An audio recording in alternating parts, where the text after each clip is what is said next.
रात को दोनों सो जाते हैं, लेकिन जब सुबह डिडेक की आंख खुलती है तो एल्बा यहाँ नहीं होती है और बेडशीट पर ब्लड का निशान भी होता है। ये सब देखकर डिडेक काफी परेशान होता है और एल्बा को ढूंढने लगता है और पानी के किनारे डिडेक को एल्बा मिल जाती है।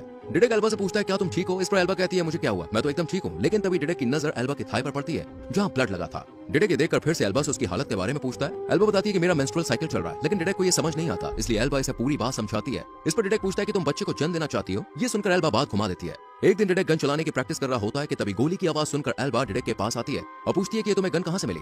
इस पर डिडेक कहता है कि ये मैंने पुलिस की गाड़ी से ली है ताकि मैं तुम्हें सेफ रख सकूं। एल्बा इसे फेंकने के लिए कहती है, लेकिन डिडेक गन लेकर अंदर चला जाता है। कुछ समय के बाद एल्बा अपने फादर की सर्वाइवल गाइड पढ़ने के बाद खेती वगैरह करना सीख जाती है। ऐसे ही वक्त गुजरता जाता है और डिडेक एक जवान लड़के में बदल जाता है। डिडेक की बॉडी वगैरह देख एल्बा डिडेक की तरफ अट्रैक्ट होने लगती है और डिडेक भी एल्बा को काफी पसंद करता है। एक दिन एल्बा कपड़े चेंज कर रही होती है, तभी डिडेक की नजर इस पर पड़ जाती है। इसके बाद से डिडेक एल्बा की तरफ और ज्यादा ध्यान देने लगता है। ऐसे ही जब ये दोनों साथ होते हैं तो डिडेक एल्बा को किस करके चला जाता है। एक रात इतना भयंकर तूफान आता है कि इनका गार्डन तबाह हो जाता है। ये देखकर एल्बा बार्सिलोना जाने का फैसला करती है और अगली सुबह डिडेक एल्बा के लिए ट्रैक्टर सही करके ले आता है। जब एल्बा इस ट्रैक्टर को देखती है तो बहुत खुश होती है और डिडेक को गले लगा लेती है और फिर दोनों इसमें बैठकर बार्सिलोना पहुंच जाते हैं। बार्सिलोना भी पूरी तरह से खत्म हो चुका था, यहाँ एक भी इंसान इनको नजर नहीं आता। एल्बा अपने फादर को कॉल करती है लेकिन कोई जवाब नहीं आता। एल्बा समझ चुकी थी कि उसके फादर भी इस दुनिया से जा चुके हैं, इसलिए वो रोने लगती है। इसके बाद दोनों एक स्टेडियम में जाते हैं जो कि पूरी तरह से बेकार हो चुका था। यहाँ डिडेक बॉल से खेलने लगता है और गोल करने पर बहुत खुश होता है। इसी खुशी में ये अपनी शर्ट ऊपर कर लेता है। एल्बा इसकी बॉडी देखकर इसकी तरफ अट्रैक्ट होने लगती है। रात को जब दोनों साथ होते हैं तो एल्बा डिडेक को किस कर उसके साथ इंटीमेट हो जाती है और फिर ये दोनों अपने घर बनाकर हंसी खुशी रहने लगते हैं। एक दिन एल्बा डिडेक को बताती है कि वो प्रेग्नेंट है। इस खबर को सुनकर डिडेक बहुत खुश होता है। कुछ समय के बाद एल्बा की डिलीवरी का टाइम आ जाता है और वो एक लड़के को जन्म देती है जिसका नाम स्काई रखा जाता है। ऐसी ये छोटी सी फैमिली अच्छे से अपनी जिंदगी गुजार रही होती है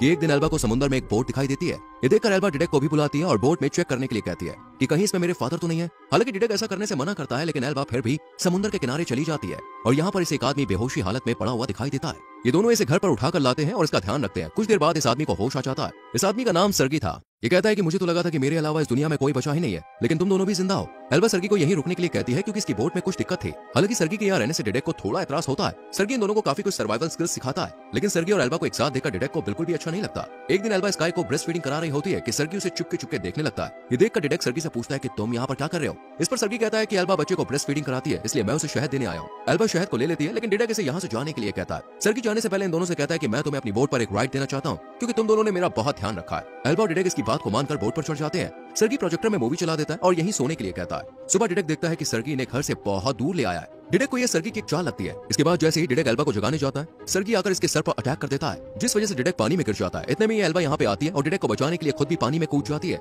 इसी मौके का फायदा उठाकर सर्गी इनके बच्चे को लेकर चला जाता है, जिसके बाद ये दोनों अपने घर वापस आ जाते हैं और घर आकर सर्गी का पता लगाने की कोशिश करते हैं। एल्बा कहती है कि सर्गी हमारे लिए शहद लाया था, हमें पता लगाना होगा कि किस आइलैंड पर ये शहद पाया जाता है। इसके बाद ये दोनों किताबें वगैरह पढ़ते हैं जिनमें इन्हें पता चलता है कि शहद और सर्गी दोनों किस आइलैंड पर है। वहां तक जाने के लिए दोनों मिलकर एक खराब बोट को सही करते हैं और डिडेक गन लेकर एल्बा के साथ आइलैंड की तरफ निकल पड़ता है। आइलैंड पर पहुंचते ही इन्हें अपने बच्चे के रोने की आवाज सुनाई देती है। ये दोनों बच्चे को चारों तरफ ढूंढते हैं और एल्बा देखती है कि सर्गी ने इनके बच्चे को एक पिंजरे में बंद करके रखा है। एल्बा लाख कोशिश करने के बाद भी इस पिंजरे के ताले को नहीं खोल पाती और हार कर डिडेक के पास आ जाती है। डिडेक एल्बा को यहाँ गन लेकर खड़ा करता है और खुद बच्चे को बचाने के लिए जाता है, लेकिन इतने में ही यहाँ सर्गी आकर एल्बा के हाथ से गन छीन लेता है और तभी यहाँ डिडेक भी आ जाता है और सर्गी के हाथ में गन देखकर ये दोनों वैसा ही करते हैं जैसा सर्गी कहता है। सर्गी इन दोनों को बांध देता है और कहता है कि मैं तुम दोनों के साथ अच्छे से रहना चाहता था, लेकिन तुम दोनों ने मुझे वहां से भगा दिया। एल्बा कहती है जैसा तुम कहोगे वैसा ही हम करेंगे, लेकिन हमारे बच्चों को छोड़ दो।